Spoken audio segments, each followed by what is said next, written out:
Welcome to Intimacy Play, a podcast by Pleasy Play. We host open discussions with world-leading experts on couples, sex, and intimacy, so you can build a more exciting, fun, and intimate relationship. I'm your host, Mikaela Silva. Hi, everyone. Today I'm joined in this episode by Kitty Underhill, a plus-size model, speaker, and advocate for body acceptance and self-love, which, by the way, I love. Kitty has worked with many organizations such as Ditch the Label, Channing School, and Anti-Diet Riot Club. Welcome, Kitty. Welcome to me. Yes, hey, how's it going? Thank you so much for having me. It's great. I mean, I think you are such an inspiration. So I'm so happy to have you on our podcast. Thank you so much. That really means a lot. Thank you. So that everybody learns a little bit more about you. So I know that you are a plus size model and that you help to change the way society sees not only models, but women as well. So what inspired you to become a model?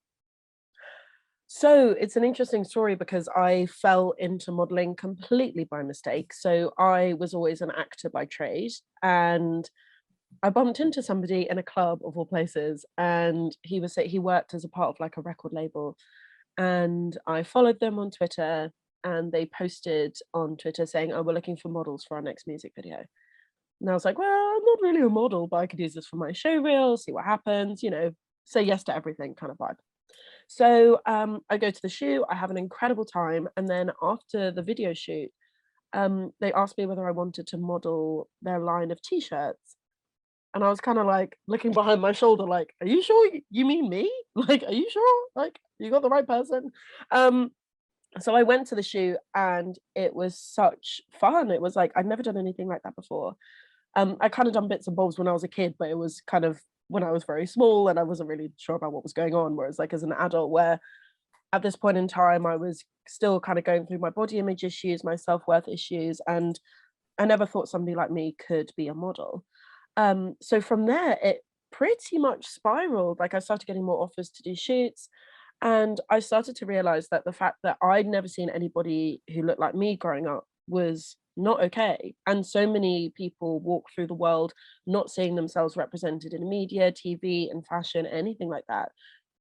This, alongside learning more about body acceptance, fat phobia, learning about all these forces that make us feel terrible about our bodies, it just put a fire in my belly and spurred me to keep going, because not only is modeling getting myself out there, but it's helping me to spread the message that your body was always good enough. We're just taught that our bodies aren't good enough. And we have to do this horrible process of unlearning all the nastiness that we've learned about bodies, when it turns out we were good enough as we were all along.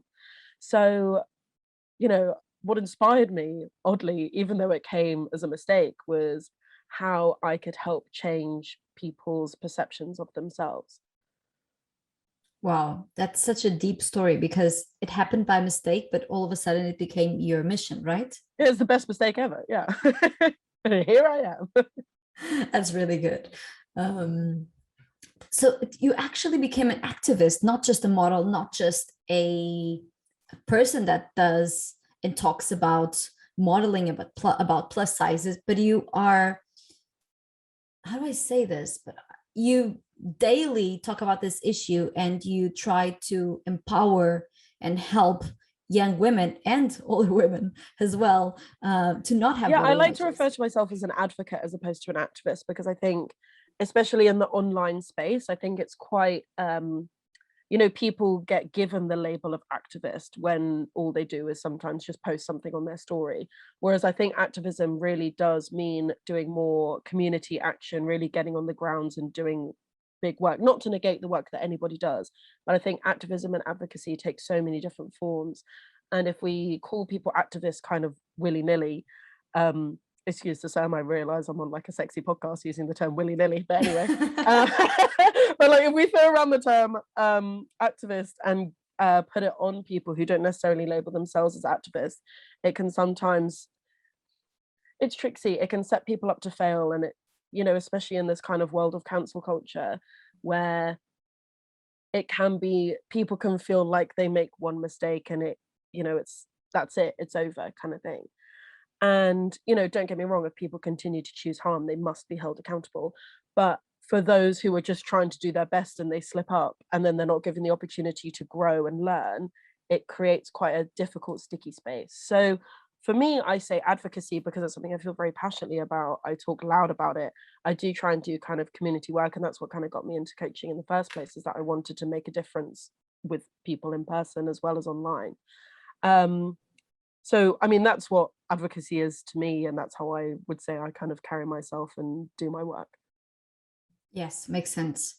And earlier you were talking about the personal journey that you went through with body acceptance and self-love. When did you first develop body image issues? I'd say I was quite young. I feel like maybe, well, to give you an idea, I remember I was either 10 or 11, and I remember saying to my friends, because I would wear like matching tracksuits, like I was always looking very, very cute, always color coordinated. But I remember once saying to my friend, "Oh, well, they don't make jeans that fit me." And I think I was about a UK size, maybe 12, 14 at like 10 or 11.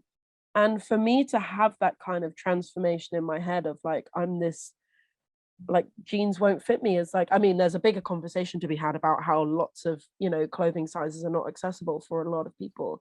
Um, but I think it says a lot about my own very dysmorphic view of my own body when I was younger.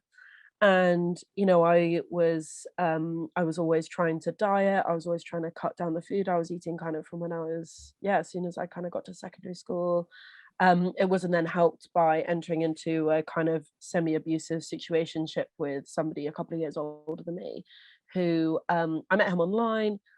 We met up in real life, and I was kind of waiting for him to kiss me, being like, oh my god, this is going to be my person. And when I got home, I was like, "Oh, what happened?" And he said, "Oh, well, you're bigger in real life, and if I'm going to be seen with you, you need to be a size 6." And this continued for 2 years, back and forth. That's And scary.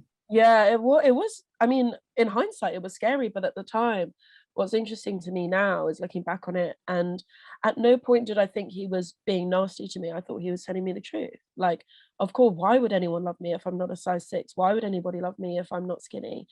And it just kind of propelled my disordered eating further. I started to self-harm. I was trying to exercise too much and engage in all these really um, destructive behaviors, because I believed that that is what I needed to do to achieve the quote unquote perfect body.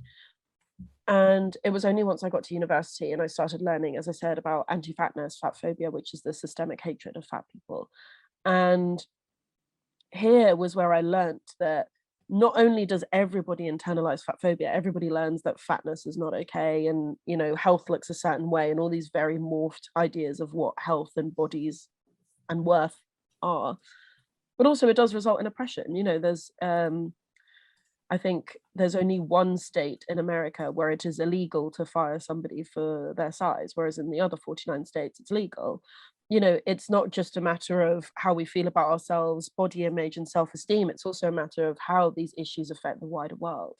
So once I started learning more about these kinds of things, I was just so angry, like how evil it is that there are so many companies that profit off of our insecurities, that peddle these awful diet pills that don't work and diets that don't work, and all these schemes that, I was in Primark relatively recently, and they were selling anti-cellulite rollers that were like just pieces of plastic. It's just pieces of plastic, but everybody somehow profits off of us feeling bad about ourselves and our bodies.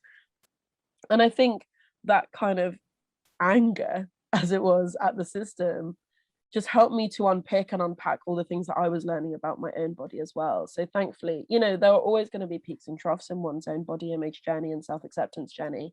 But I'm very glad to be in a spot where I love who I am. I own my body. I think my body is the most divine temple. And I don't think I would have got there if I hadn't started to do the unlearning and the unpacking. And I hope that I can help other people do that same thing too. I mean, just your journey shows how important it is to be comfortable with yourself, right? Mm. You were actually in, can we call it abusive almost It felt, relationship? yeah, I think it's one of those things that, like, at the time I was like, oh, well, that's just how boys are. No, it's not. Like, if anybody listening, If that sounded similar to them, get out. Just get out. You deserve so much better than for somebody to put you down and make you feel like you have to jump through hoops for you to be worthy and enough for them. You were always worthy, you were always enough, and that's not something that needs to be earned. But it was, like, that's why I think education about this kind of stuff is so important, because we tie our self-worth in other people and we think we deserve bad treatment because we don't look a certain way, but that's absolutely not the case. I mean, for me, this is mic drop. We can Yeah. close the episodes. You've said it all. That was efficient. Nice one. Exactly. But I think there's something that's really important to understand is, how did you get to where you are today? So you went from having body acceptance and self-love issues to being a confident model and advocate for body acceptance and self-love. So I think oddly, a lot of it came with age. Like, as I get older, I realized that I was always magnificent. I was always a divine goddess. And we all are. We are all beautiful. We're all divine. We're all worthy and exceptional. But we learn that we're not. Almost, like, we don't hop out of the womb and go, oh God, I should have done more work today and my thighs are too big. You know what I mean? No babies behavior, because we live in a society and we live within a context where this kind of messaging is so incredibly pervasive, whether it's like, you pick up a magazine that says lose 10 pounds in 2 days to be good for that date on Friday, or even things in films and movies where they make horrible comments about the one fat person in the room, which teaches you that gaining weight, being fat, anything like that is the worst possible thing in the world. So it's no wonder that we all have these deeply entrenched body image issues. It's only once I started to learn more about it and learn how to unpack it and go, wait a second, where did this come from? Where did I learn this from? Who told me that this was the truth? Who said that this is the way that it should be? We kind of go about this and kind of go, oh, well, that's just the way it is. But it's not. Like, there is another way of thinking, and there's so much richness in that other way of thinking, because it means that you accept yourself as a default rather than going out of your way to try and find things that are wrong with you. Nothing was ever wrong with you.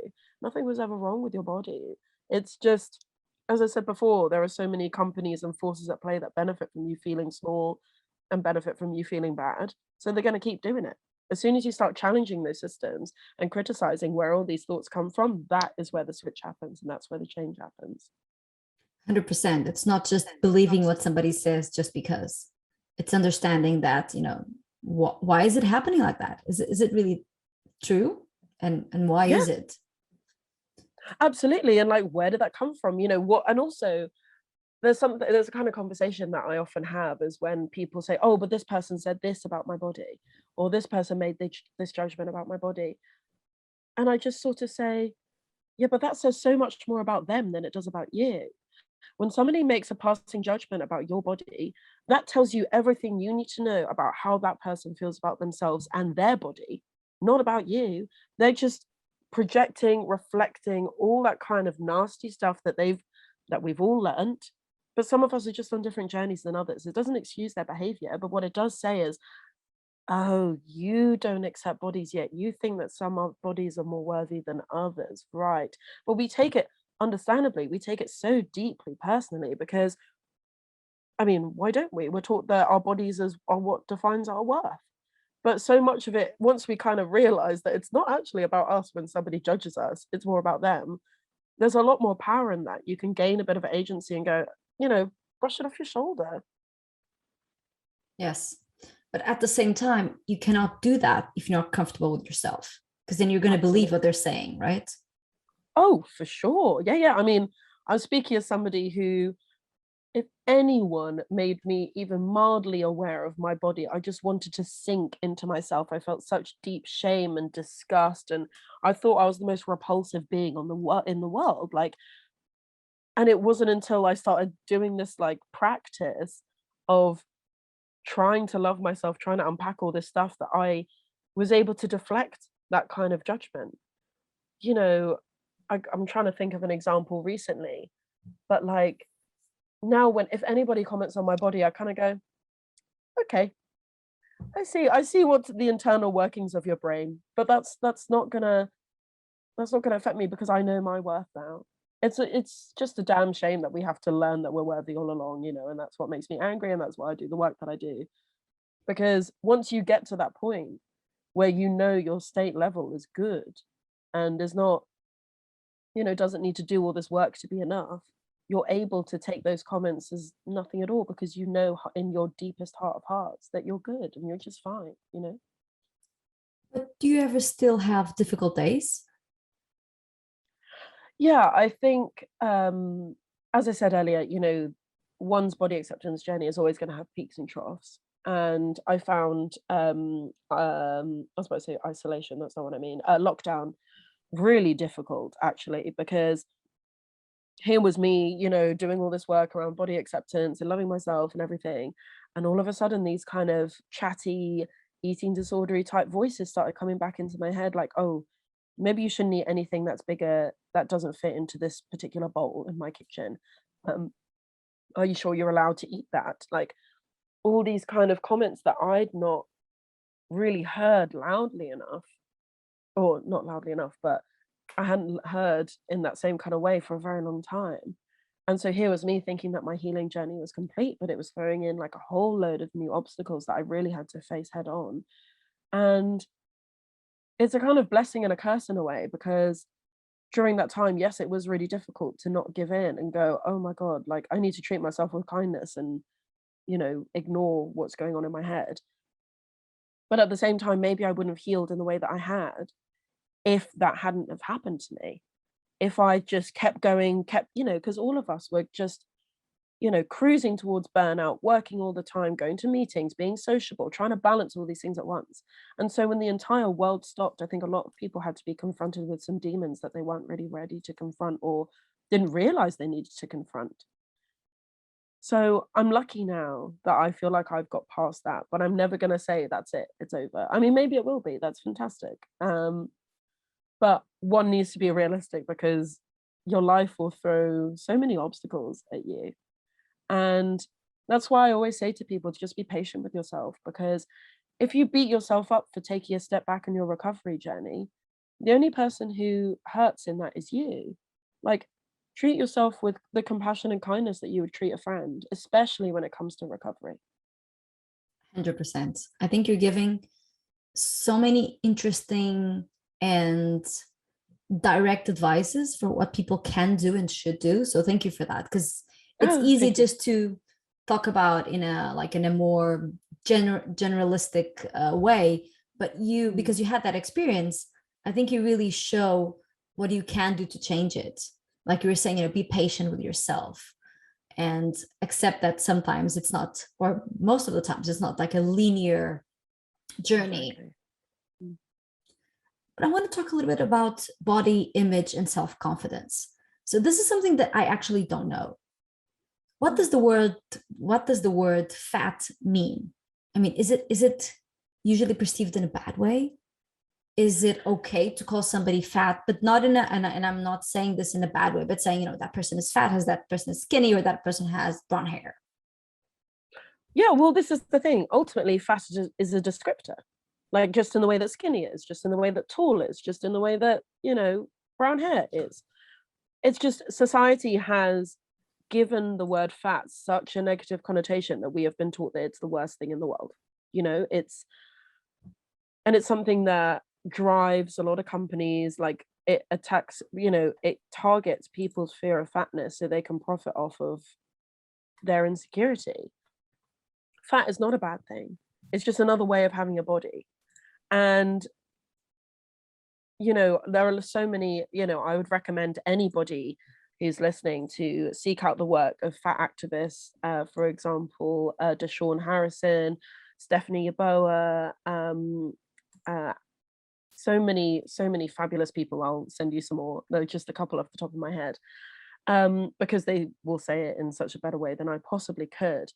But fat activism has been going on for years because it's not, as I said, it's not just a matter of self-confidence, self-esteem, but it's also a matter of accessibility to spaces. It's a matter of facing oppression. It's, you know, experiencing violence. Like it's not just these kind of surface level issues that come into this whole how we feel about fat thing. um Another great podcast I'd recommend listening to is The Maintenance Phase, which is run by someone called Aubrey Gordon, who's also known as Your Fat Friend. And she unpacks all the weird diet trends that have gone on, like from Weight Watchers to The Biggest Loser. And it's a really good entry level point to understanding more about where we've learned about why fat is awful. Because as I said earlier, all of this stuff comes from somewhere. It's not just the way that it is. So the more that we learn about where it came from, the more we can learn how to challenge the nastiness that comes from all of it. And we just learn to accept ourselves even further. Because I think as part of, obviously learning to accept one's own body is important, but accepting bodies that are unlike our own is even more important because we can do better, justice by them as well. We all live in a society. We're not just these like individuals just roaming about a space. So, And the thing is, what does fat really mean? Isn't that like a perception? Because I was looking at your portfolio. It's online. It's available for everybody, I believe. yeah, book sells out. Go have a look. and for me, you're not fat. And I'm not saying this to be kind. You know what I mean? It's like, for me, that's not my perception But of it's fat. interesting, isn't it, that you say, I'm not saying this to be kind, because to me, I'm like, sure, you could call me fat. I don't care. Like, that's not, I've done enough work and I've been in this space for long enough where I just know that that's a descriptor. But you say that to anybody else who's not in that space and they go, oh my God, she called me fat. Oh my God, it's the worst thing in the world. It's like, it's a word that has just got such a loaded negative connotation still. And you're right, it does depend from context to context. One person's fat is one person's curvy, is one person's obese, is one person's overweight, is it's so tricksy to define. But I think within that muddiness means that people find it even harder to unpack, because they're like, so if you look like that, what does that make me? And what does that, because we're human beings, naturally we engage in comparison, but comparison is the thief of joy. It's never going to help anybody, even if you think it could like spur you on to do better or lose weight or whatever you want to do. Ultimately, comparison doesn't invite a lot of goodness. But you're right, it changes and it's different, and the more we realize that bodies are meant to be different, the better we're all going to get on. Yes. And although fat can be a descriptor, I think for me the worst is, I was thinking about this looking at you, that you are a plus size model. What does plus size mean? You're a size model, right? I mean, your body probably looks more like most women than the not plus size models. Like, let's call them average sized models out they're there. called straight size. It's Okay. in the industry, they're described as straight size, which is also kind of interesting in itself. Right. And also, I am on the smaller end of plus size, so I wish I could remember their name, but a lot of fat activists have kind of come up with a scale. So there's small fat, medium fat, super fat, infinifat, all different ways of conceptualizing fat within fat. And so, Can I ask you and why therefore it that means that, is? well, because every kind of experience of body size is different, so I am a plus size model, but I could still walk into any shop and probably find something in my size. I could go to the doctor and say, oh, I have X problem, and the doctor won't say, oh, well, have you tried losing weight? Whereas you speak to somebody a couple of sizes bigger than me, who would maybe be mid-size fat or something like that, they would have that issue. They wouldn't be able to find something in the shop. The doctor would tell them to lose weight, even though it wasn't they'd go in for an earache and they're told to lose weight. There's still a lot of anti-fatness in the medical industry. And then we get to even grander scales of where you're super fat or infinifat, and they can't fit into, there's accessibility issues where they find it difficult to find seating that's comfortable for them in planes or restaurants, for example. And I mean, the medical fat phobia that they experience is even more excruciating and dangerous. So it was really important for them to develop the scale, because we can then look at the nuances of how all different body types experience fat in a way.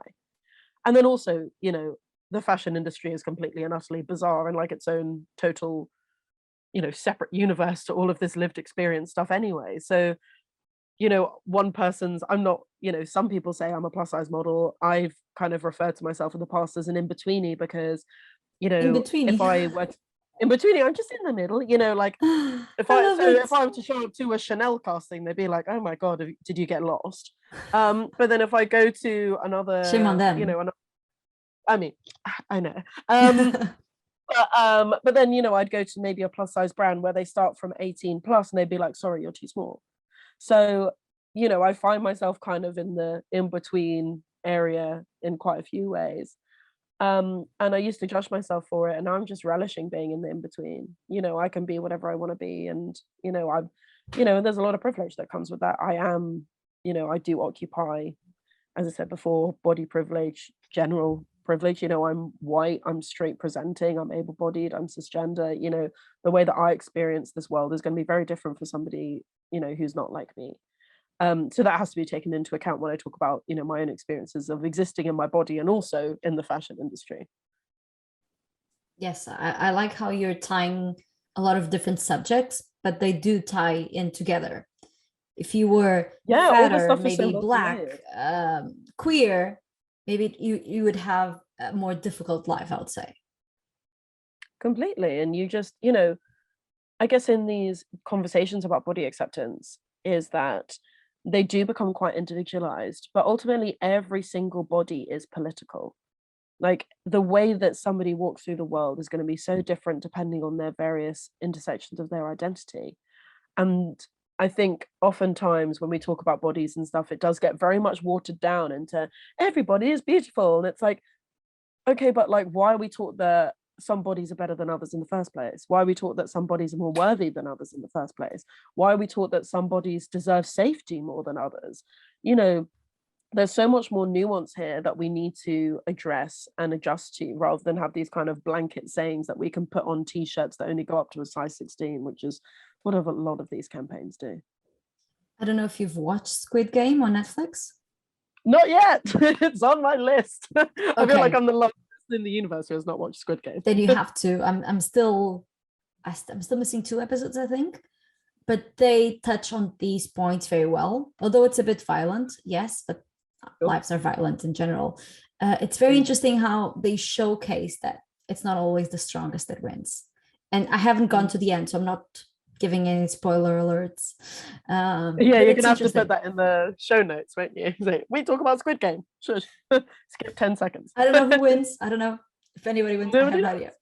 I can tell you who dies. No, I won't. No. But yeah, I just want to I just brought up Squid Game because when you were saying that, the experience depends on how you view life, on who you are, on everything.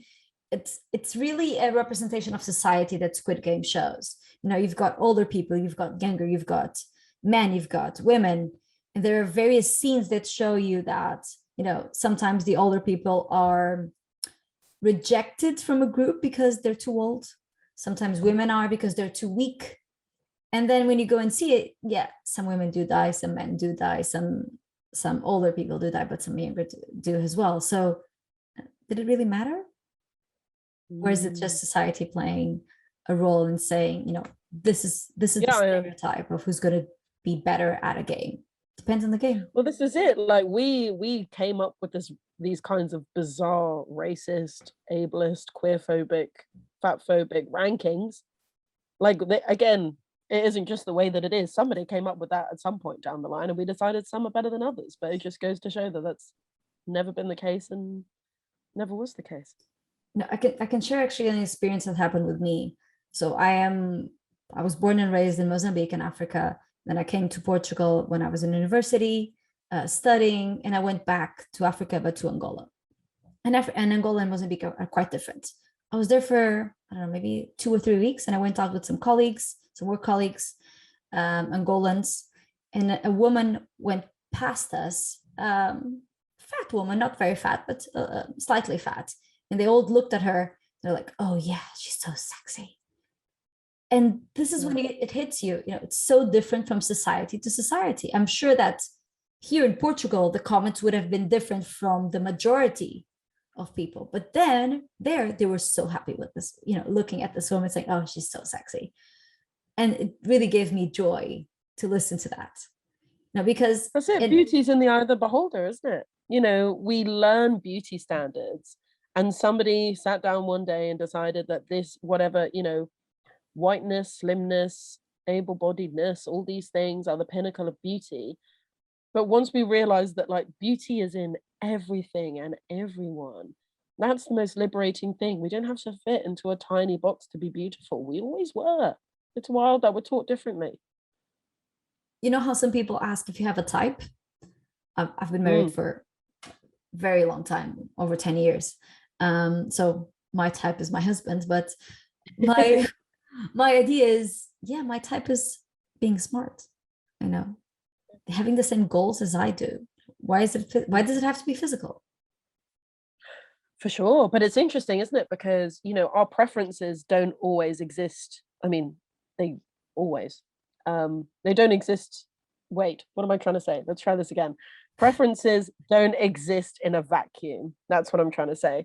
So, like we think, oh, I like this type because that's just me. And it's like, but you're also, you get shown the same kinds of people on TV. You see the same kind of body types being heralded as the best possible thing in the world in TV, film, the media, all those kinds of things. And we learn what our type is as we get older. And we like to think that, oh, well, this is totally my individualized thing, but they are affected by so many different forces that we're not necessarily consciously aware of.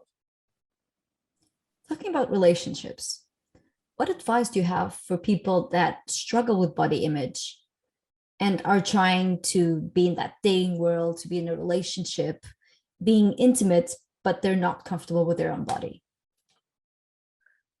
So firstly, I would say any partner who makes you feel like you need to change your body to be good enough for them is not worth a second of your time. Like, as somebody who tried to put themselves through that to try and morph myself into something that somebody wanted me to be, the only person who lost was me. Like, you deserve to have a partner who celebrates you, makes you feel adored, and makes you feel like the stunningly beautiful person that you are. And in feeling confident in the bedroom, I'd say, people say, oh, like, make sure that you turn the lights on. It's like, no, like, it's your own personal journey. If you're not ready to turn the lights on, that's fine. If you're not ready to be completely naked, that's fine. Just take it one step at a time. Like, so I am currently pioneering the Totally Tubular campaign, which is a campaign I created to create awareness around tubular breast syndrome, which is something that I have. And tubular breast syndrome is when the breast tissue, oh, just shaking my mic. Tubular breast syndrome is when the breast tissue doesn't develop in the way that, say, quote unquote, regular breasts do. So they have more of a conical shape, they've got a wider breast base, they've got a bit of a wider cleavage, puffier nipples, that kind of thing. And it was something that I really struggled with for a very, very long time, because I saw boobs on TV and porn, whatever, and I never saw any that looked like mine. So I figured that I was grotesque and disgusting for other ways. It didn't really help my body image issues. And then I kind of stumbled on an article where I found out what my condition was. But the issue is that when I started to Google it even more, all that kept coming up was how to correct your deformity with plastic surgery and all this kind of horrible, nasty narrative.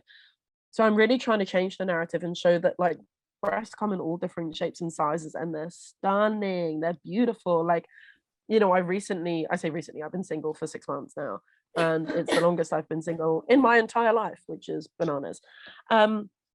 And a part of me was like, oh God, I'm going to go into the wide world of dating and sex. And is somebody going to say something?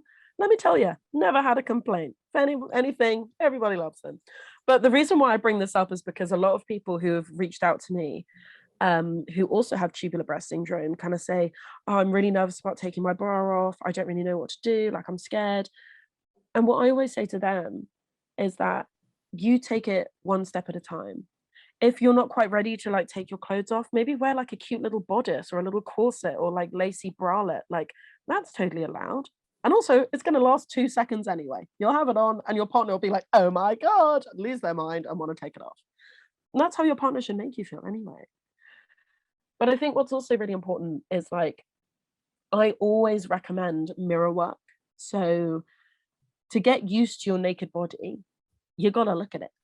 You got to see it in all different shapes and, all your rolls and your bends and your folds and everything. Because if you only start to accept yourself at certain angles, then you're not accepting your full self. And, that was something that was groundbreaking for me. And there was a show recently on Channel 4 called Naked Beach where they put that, because it's been researched and it's I've been seen it. shown that, yeah, yeah. So people who spend more time naked looking in the mirror have better self-acceptance and body acceptance. So if you want to start accepting yourself more in the bedroom, like, do more mirror work and get to know how fabulous your naked body is. On one of our episodes with Florence Bark, she Oh actually yeah. did you listen to it? Yeah. Oh, I haven't listened to all of it, but I love Florence. She's awesome. Oh yes, and she was suggesting to do a 30-day challenge where we would have to look in the mirror every day and take a picture of our naked bodies. Yeah, the 30-day nude challenge. They've done that. I've seen that. That's awesome. It's a great idea. I did it, and I have to say the first few days were quite uncomfortable. And I don't think Yeah. that I don't accept my body. I actually think I do accept my body quite well. I don't know. I felt like, why am I doing this? Oh, but there's a Mm. roll there. Oh, maybe I should be fitter here. But 3 or 4 days later, it's like, oh wait, this is my good angle. I like Yeah. that. Like, oh, hell yeah, look at me. Exactly, like, ooh, like my boobs are looking good today. Let me take a Right, better picture yes, we love here. to see it. Exactly. So I do think, and I agree with that research. If you look at yourself, you will find more things that you love versus the things that you hate. Yeah, and also another thing is that, like, we can get really in our heads about this kind of stuff and go, especially when, like, a cisgender woman is on top and they're like, oh no, oh no, they can see my double chin. Oh no, they can see my boobs are shaking. Oh no, this is this. Your partner is going, oh my God, this person is having sex with me. There is no part of them that's trying to like pick you apart in the way that you are doing in your own head. They're just very lucky to be in your sacred space. So if there's any kind of practice that I would recommend, like if there's any kind of practice where you can get yourself out of your head and more in the moment, I would absolutely recommend that as well. You have better sex anyway. Yeah, and I can imagine a lot of them are even singing "Shake That Thing."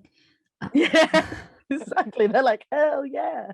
I'm not going to continue because my singing is crap. We're going to lose the whole audience. Next time. That's the next episode. I think I need to learn a little bit more how to sing. My 2-year-old tells me shh and puts like the finger over my mouth. Oh. Yeah. Oh wow. Okay. Damn. It's that bad, my singing. Before we end the episode, there's something that I'd love to know from you. So how do you keep a relationship? I know you're not in a relationship right now, but how do you keep a relationship open, exciting, and intimate? Oh wow. So I was in a relationship for 11 years and people would always tell me, I'm like, oh, what's your secret? Da, da, da. And the thing that I always tell everybody is that like it's so important to be friends with your partner, like, and to have your own lives. I think if you're tied at the hip and you're so intertwined with each other, you kind of become enmeshed in kind of a way that's not great for either of you. So if you spend, obviously it's good to spend time together, but if you spend time apart, then when you get back together, you're like, oh my God, it's you. Oh my gosh, it's so good to see you, like you you feel special with them over and over.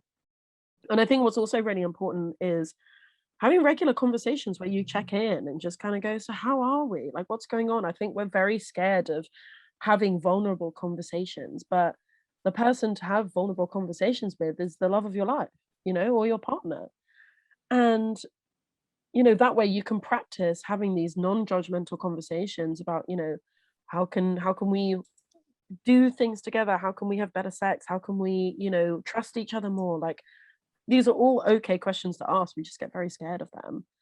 And the more that you get to know your partner on not only like a physical level, obviously, like an emotional level, is just going to change the way that you have a relationship.